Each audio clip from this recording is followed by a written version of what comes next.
In this episode, we're going to go over my collection of cane poles that I've been collecting over the weeks.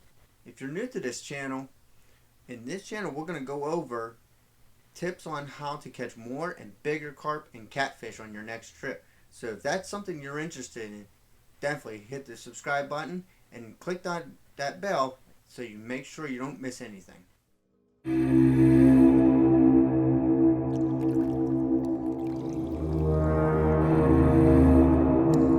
Now let's go over the rods that we have here. First we're going to go over one of my rods that I picked up online from, this is I believe from Japan. It's a black with like a bluish color to it. It has a nice grip to it right here. As you can see, it's a nice black rubber grip here. And this one, I already have it tied up and ready to go. But we do not recommend using it this way because of the way these ones have like a tip. They have like a little rub on the end of it. We don't recommend using it this way because you have a risk of actually breaking your rod tip. So we don't recommend using it that way. So we would like to put a guide on that.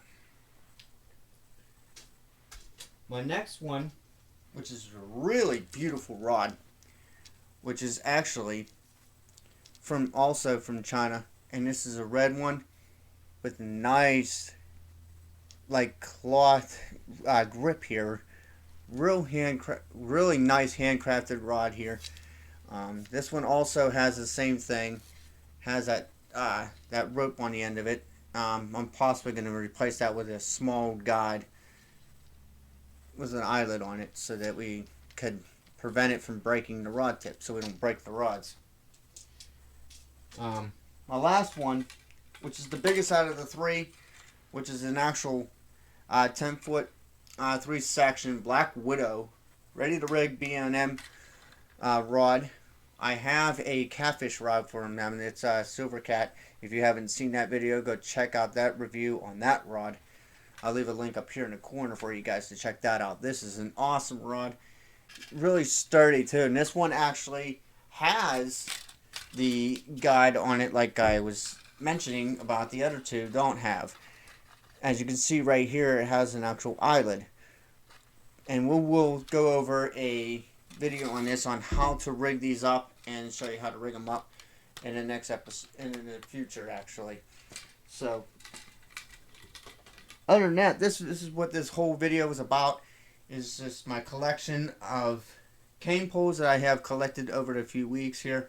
I can't wait to use them once the weather breaks. Right now we're getting, I think, 3 to 4 inches of snow, so we're going to be stuck indoors for a while until we be able to break these bad boys out and start catching some big carp and catfish on them. And mainly they're mostly for pan fishing.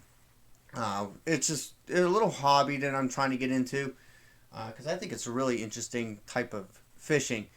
Stay tuned to next week's episode, which is going to be the camera review of the Sony DSC H300. So be sure to stay tuned to that. And as always, happy fishing and tight line.